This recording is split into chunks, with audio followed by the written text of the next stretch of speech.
പെൻഷൻകാർ നേരത്തെ പൊറുതിമുട്ടിയ അവസ്ഥയിലാണ്. കഴിഞ്ഞ 4-5 വർഷക്കാലമായിട്ട് ശമ്പളം കൃത്യമായി കൊടുക്കാറില്ല. ഞങ്ങൾക്ക് ഈ പെൻഷൻ 5 വർക്കിംഗ് ഡേയ്ക്കകം തരണമെന്നാണ് കോടതി വിധി. ആ വിധിക്കെതിരെ അപ്പീൽ പോയ സർക്കാരാണ് കൊടുക്കാൻ പാടില്ല, കൊടുക്കേണ്ടെന്ന് പറഞ്ഞു. പിന്നെ നമുക്കറിയാം ഈ സ്വിഫ്റ്റ് എന്നും പറഞ്ഞൊരു സംവിധാനം, ഞാൻ സൂചിപ്പിക്കാൻ വിട്ടുപോയതാണ്. അതെന്ന് പറഞ്ഞാൽ ഈ പിൻവാതിലിൽ കൂടി ആളുകളെ നിയമിക്കാൻ വേണ്ടി മാത്രം ഉണ്ടാക്കിയ ഒരു സംവിധാനമാണ്. അപ്പോൾ ഞങ്ങൾ മേടിക്കുന്നത് 2011 ഞങ്ങൾക്ക് കിട്ടിയ പെൻഷനാണ് ഇപ്പോഴും ഈ പറയുന്ന 14 വർഷത്തിന് ശേഷവും മേടിക്കുന്നത്. നമസ്കാരം. ഇടത് സർക്കാർ അധികാരത്തിലേറിയതിന് ശേഷം KSRTCയുടെ അവസ്ഥ അങ്ങേയറ്റം പരിതാപകരമായി തുടർന്നുകൊണ്ടിരിക്കുകയായിരുന്നു. ഇക്കഴിഞ്ഞ 2 മാസമായാണ് KSRTC ജീവനക്കാർക്ക് കൃത്യമായി 1-ാം തീയതി ശമ്പളം ലഭിച്ച് തുടങ്ങിയത്.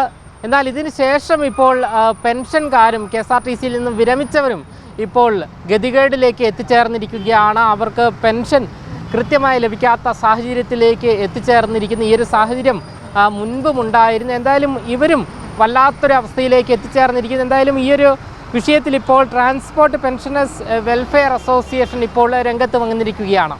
ഈ ആദ്യഘട്ടത്തിൽ KSRTC ജീവനക്കാർക്ക് ശമ്പളം വരെ കിട്ടാത്ത സാഹചര്യമാണ് ഉണ്ടായിരിക്കുന്നത്. ഇപ്പോൾ ഈ ശമ്പളം 2 മാസമായിട്ട് കൃത്യമായി ലഭിക്കുന്നു. ഇപ്പോൾ പെൻഷൻകാരും ഇപ്പോൾ പൊറുതിമുട്ടിയ അവസ്ഥയിലാണോ ഉള്ളത്? പെൻഷൻകാർ നേരത്തെ പൊറുതിമുട്ടിയ അവസ്ഥയിലാണ്. കഴിഞ്ഞ 4-5 വർഷക്കാലമായിട്ട് ശമ്പളം കൃത്യമായി കൊടുക്കാറില്ല.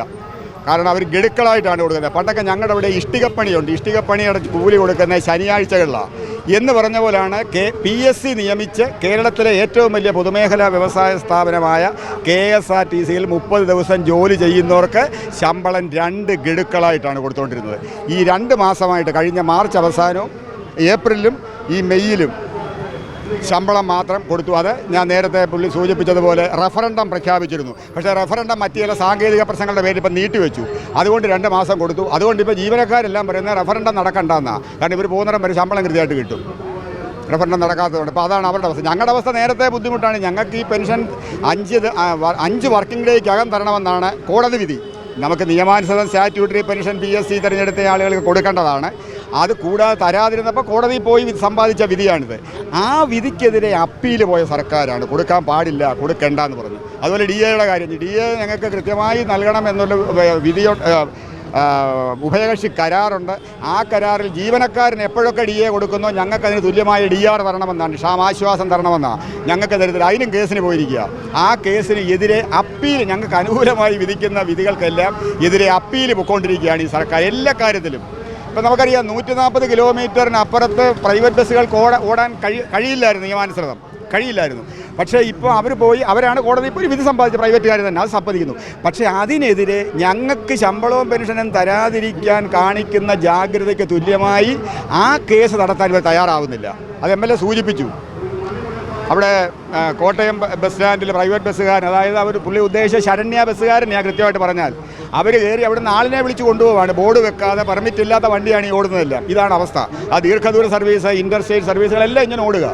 അതാണ് ഇപ്പോഴത്തെ അവസ്ഥ. അപ്പോൾ ഇതിനകത്ത് കളക്ഷൻ ഇല്ലാഞ്ഞിട്ടല്ല, 10-12 മണിക്കൂർ ജോലി ചെയ്യുന്ന അവസ്ഥ വരെ ഇപ്പോൾ ഇതിനകത്തുണ്ട്. എന്നിട്ടും ഈ ശമ്പളം കൊടുക്കത്തില്ല, അവരെ പീഡിപ്പിക്കുന്നു, സ്ഥലം മാറ്റുന്നു. പിന്നെ നമുക്കറിയാം ഈ സ്വിഫ്റ്റ് എന്നും പറഞ്ഞൊരു സംവിധാനം, ഞാൻ സൂചിപ്പിക്കാൻ വിട്ടുപോയതാണ്.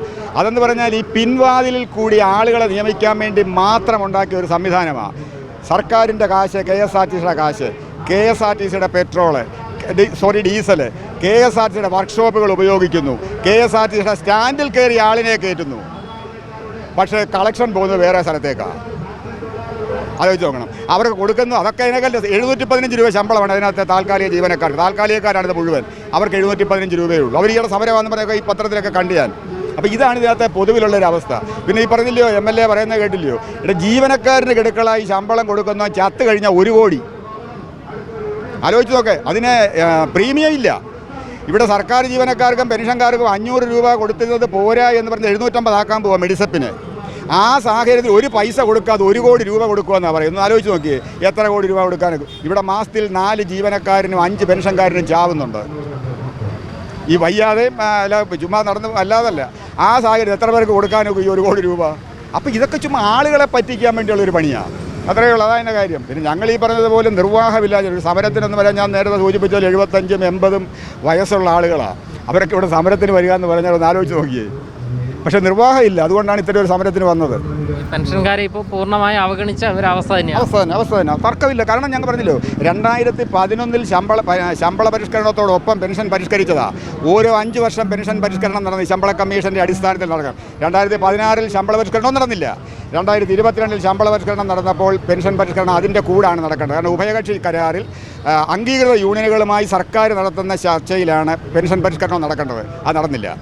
അപ്പോൾ ഞങ്ങൾ മേടിക്കുന്നത് 2011 ഞങ്ങൾക്ക് കിട്ടിയ പെൻഷനാണ് ഇപ്പോഴും ഈ പറയുന്ന 14 വർഷത്തിന് ശേഷവും മേടിക്കുന്നത്. 2017 തന്നതിന് ശേഷം DA തന്നിട്ടില്ല. ഞങ്ങൾക്ക് DR, അവർക്ക് DA തന്നിട്ടില്ല. ഈ 17 മുതൽ പിന്നെ 17-22 അവരുടെ ശമ്പള പരിഷ്കരണം നടക്കുമ്പം അന്ന് വരെ DA അവർ മെർജ് ചെയ്തു ഇതിനകത്ത്. അപ്പോഴും ഞങ്ങൾക്ക് തന്നില്ല. ഞങ്ങൾക്ക് 2017 തന്നെ നിൽക്കുന്നേ ഉള്ളൂ ഇപ്പോഴും. അതാണ് ഇതിനകത്തെ അവസ്ഥ.